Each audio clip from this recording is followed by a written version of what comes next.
Welcome to the Content Amplified podcast, brought to you by Masset. Our goal is to help you get more from your marketing content. Each episode is a 10 to 15 minute interview with industry experts that share amazing insights to help you squeeze as much juice from your content as you possibly can. Here's today's interview. Welcome back to another episode of Content Amplified. Today I'm joined by Maria. Maria, welcome to the show. Thank you for having me. It's going to be a fun one. This is going to be a really fun conversation. In just a few minutes that we talked before the podcast, I really see the passion for the subject, so I'm excited to talk about it. But Maria, before we dive into the subject, let's get to know you a little bit. We always ask, what do you love about content and marketing? And then catch us up a little bit about who you are and what you've done for your career. Sure. So what I love about content marketing is telling stories, right? It sounds cliche because everybody's a storyteller, but really the beauty of storytelling is the emotion. If you're able to connect emotion to that reader, then you really serve your purpose as a writer, as a copywriter, as a producer, right? And that has a lot to do with my background because I studied journalism. I used to write for magazines. I wrote for newspapers, did the long haul of interviewing, of being behind the scenes, being the producer, and I loved it. I quickly became passionate about marketing and selling because I'm very a go-go person. So I ended up doing marketing, but the core and my passion has always been the storytelling. And I hope that through my career, I can continue to do so like I'm doing now. I love it. That's amazing. So today for our conversation, we're going to talk about treating content like a TV producer would. So Maria, I've never been a TV producer. So when I hear this, I'm naturally just very curious. How does a TV producer operate and how do we look at content through that kind of lens? So when we look at TV production, we have to look at it from the point that our time is very limited. We have to create that punch very early on. And we have to find things that really resonate with our audience. Depending on the audience, depending on the time that we're publishing this, and really that tells a story that convinces the viewer. And a lot of the times when we move into digital, we tend to miss that mark. We write very long, copy. It doesn't have that punch. It misses the end result because a lot of the times we're writing B2B or B2C, but the end result is still the customer, even if you're writing business to business. So you have to have that top of mind. And how that compares to a TV producer is that the TV producer always thinks about the viewer. It's not something that what is the show going to benefit from? No, what is the viewer going to benefit from? What is that ROI per se, return on investment for the viewer that is giving us their airtime to listen to us or to see us? And that is the same way that we should operate when we go into creating content. Is it quick? Does it have the punch? And what is the main thing that we want to convince and storytell? Those three top things should be top of mind. I love that. And I love that formula, the three specific things we focus on. A word that you used in our pre-call was ratings. Now, ratings is an interesting system and how they operate, but producers have their fingers on this really, really well. It really impacts how they work on content and what they do with their storytelling. How does that translate? What are the ratings of marketers and how do we really focus on that and have it influence the content that we're creating and producing? That's a really good question. So it translates into the likes, the shares. Every single marketer has a different KPI that you're measured on, right? Because likes and shares don't equal dollars, but in ratings they do, because ratings are measured by revenue. If your show has high ratings, you will get good sponsors, and the end result will be dollars. In this case, the likes and the shares don't necessarily mean dollars, but depending on the KPIs that the producer, the content creator put into it, then it will trickle in those followers and transfer into buyers at the end of the day. But it really depends on the KPIs, but in a nutshell, that's what it means. Likes, shares, and clicks. I love it. So earlier you mentioned this concept of having this really quick and punchy opening. How do we get better at that? I mean, every platform, every piece of content, I 100% agree, needs that punchy open to kind of catch your attention. Like you said, on TV, it's the first 30 seconds.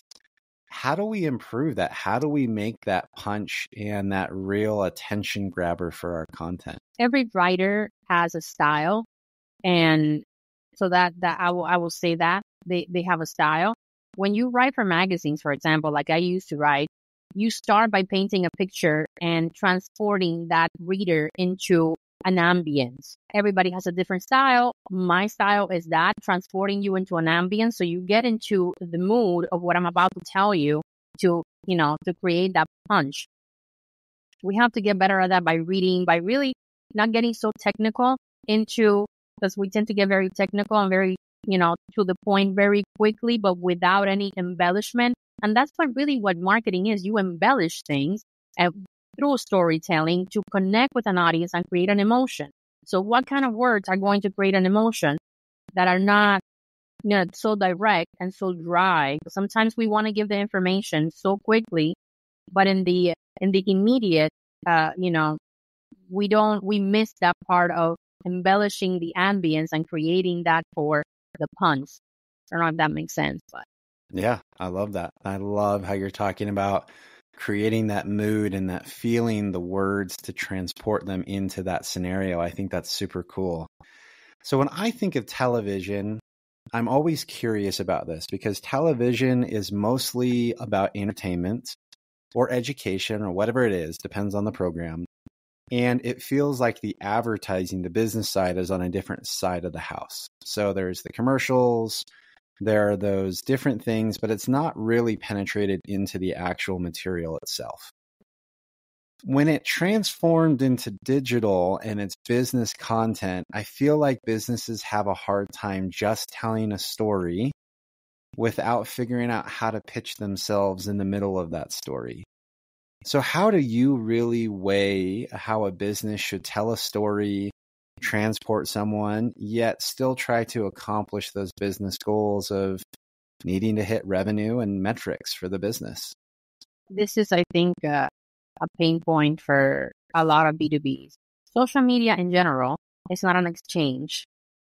Okay. It's not, I give you something and I get something back. It's a selfless giving of content and education. And once you establish yourself as a subject matter expert, then you will be looked at that the person, the go-to person. Once that happens, the pipeline is going to take a little longer, right, to generate revenue. It's not going to happen from it's not a light switch that you push 10 blogs and then right away the money starts trickling in and you qualify the lead. It doesn't work that way. In my opinion, the best way to go about it is continue to push education and tips and position yourself as a subject matter expert. So then the dollars trickle in. And a lot of C-level executives have a hard time doing that because they have quotas to meet revenues and the quarter comes in and you don't generate. You really have to take a step back and a lot of the time take a leap of faith. I had a very good experience with one a CEO that I used to report to, and he really believed in me. I will always remember him as a really good mentor and somebody that I could run with, and he would trust it. I said, hey, listen, you're closing $3 million deals, and really this is not moving the needle at all. We need to close bigger deals, but this is not the way that you do it. You're in the weeds of sales. Let's put you in front of the camera. Let's put you into Forbes. Let's do all these things. And, give me the chance and let's see if it changes. And sure enough, it did. He started contributing to Forbes. I was the one that, came up with that idea. He started pushing content out. His column came, every week. And a lot of other executives became very interested in what he had to say because what he had to say was important. And they started saying, hey, let's jump on the phone. I really love what you wrote here. I have this pain point that you just shared in your Forbes, column this weekend. I would love to hear you out to see what you think, how you can help me. And that is the reason why this man to this day is so likable. And he doesn't really have to make a lot of effort people follow him and they trust him, and he has established himself as a subject matter expert in supply chain AI. So it really worked. And that's a testament to, if you follow, the guide, it will, at the end of the day, it will reap results.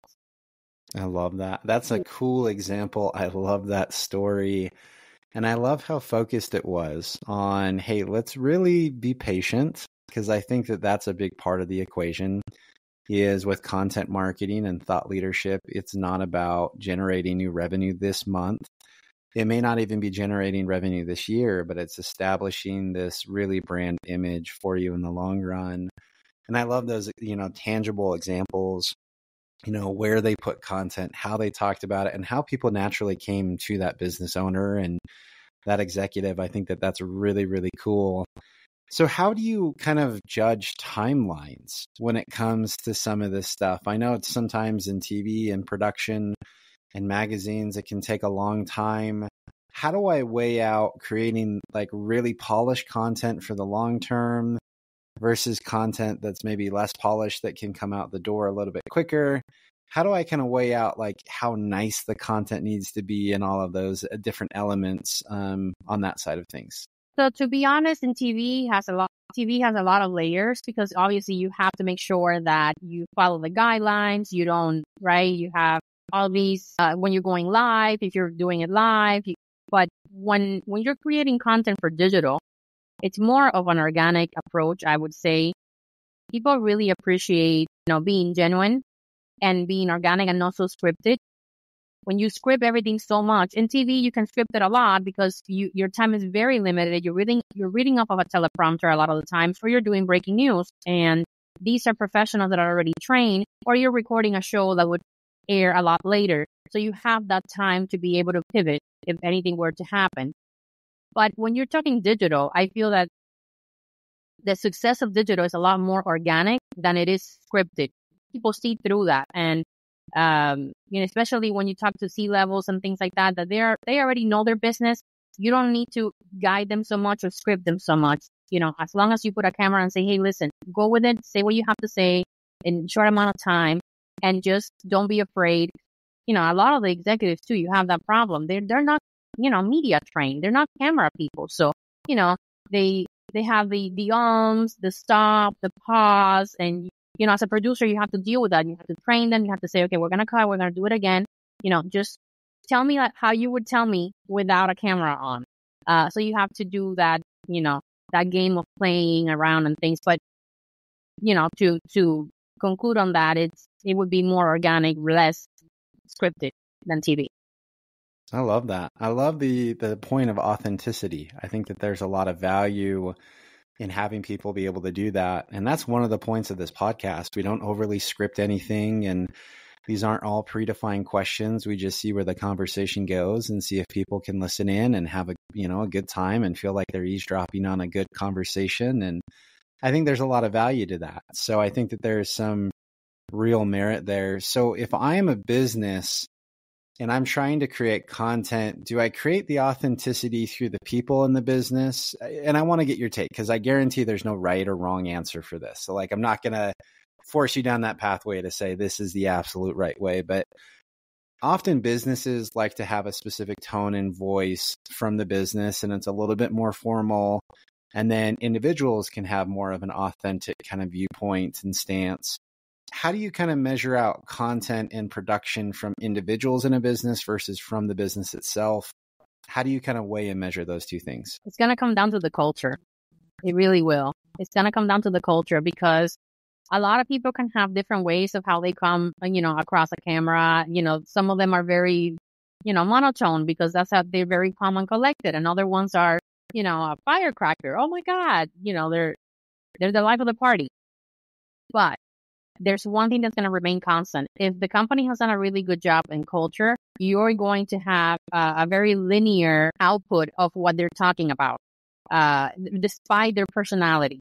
And if they have something good to say because they feel that they contribute to the company, you will feel engaged, despite the different personalities. It comes down to the culture. A company needs to do a good job, fostering engagement with their employees. And a lot of the times I feel that has been missed, and it has something to do with content, but at the end, it's intertwined. People want to buy from people, want to listen from people, not from companies. That is why you see some being so successful at their branding, and people are dying to work for that company. And other companies, they don't have that. It's because they haven't put the time and effort to really foster that employee engagement.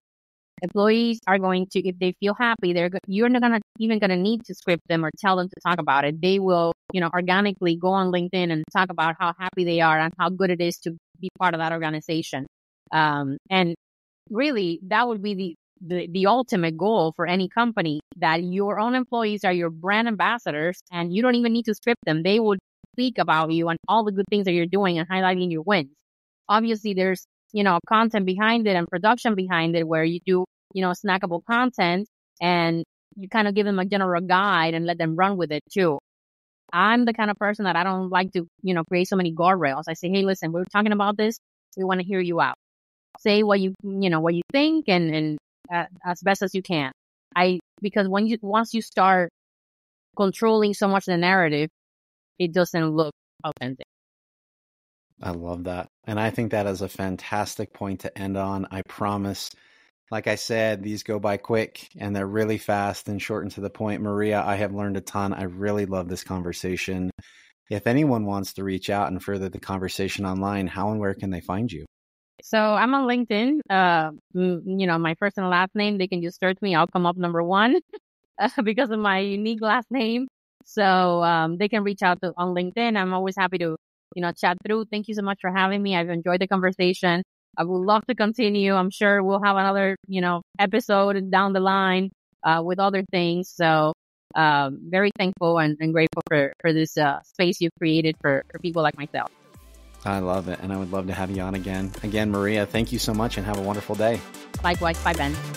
Thank you for listening to the Content Amplified podcast. Please subscribe and leave us a review. And for additional ways to get more out of your content, visit our website at getmasset.com. That's getmasset.com. And tune in next time to the Content Amplified podcast.